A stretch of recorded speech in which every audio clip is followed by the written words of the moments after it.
We've seen basically 3 platform shifts since we started, so 9 years. These things don't happen that often. So one platform shift was on-premise to cloud. So at one point it was counterintuitive to start a cloud-first company. In fact, I remember when Databricks started and they said, we're going to be cloud only, we're not going to be on-prem. We were like, I'm not sure that's the right strategy. And it's turned out great for them, and so it was sort of the right time.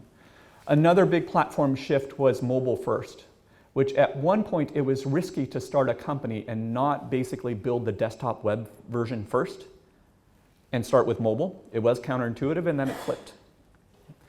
Then AI first is probably sort of the latest incarnation of that, which is we're AI first, and at one point that was meaningful and you were differentiated, and then at some point it's like, what do you mean you don't have AI algorithms? What do you mean you're not doing deep learning or machine learning? Like, 2 companies being equal doing the same thing, one with, one without machine learning, guess which one gets funded? Guess which one will build together software? Guess which one will delight their customer, right? It's obviously the one sort of with AI. And so those are the big 3 platform shifts. The one that we're in the middle of right now, and we're in the very early days of it, is sort of cryptocurrency and the incentive systems built around crypto. One of the ways that we can tell when something is happening, there's a phenomenon, here's the way to think about it, which is how big and secure a job are you giving up to go do a startup in that area? Okay, so there was a winter in cryptocurrencies where basically nobody was giving up jobs, right? You had to be crazy and you weren't giving up that much. These days, people at Facebook and Google and the big companies are basically giving up $5 to $10 to $15 million guaranteed money in the form of RSUs to go start these companies.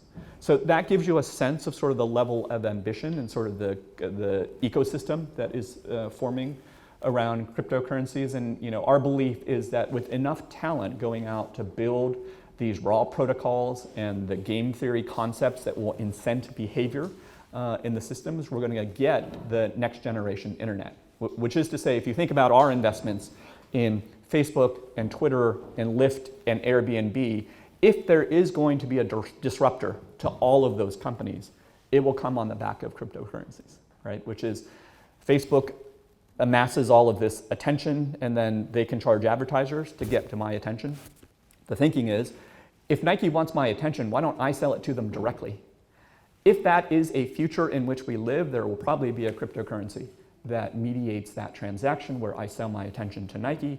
And that's basically what we're investing in right now, which is we're laying the plumbing for it. So if you wanted to flash back to sort of internet time and draw the analogy, we're inventing TCP/IP and HTTP and FTP right now.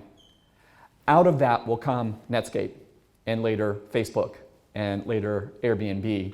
But right now we're inventing the fundamental building blocks that will allow us to do things like identity and payments and how do I distribute compute and all of that stuff. So we're actively investing in the protocol layer. If you sort of think about that for the internet, the protocol makers didn't make any money, right? So there are famous people who invented all of these protocols. There's Wikipedia pages for all of them, but very few of them became wealthy.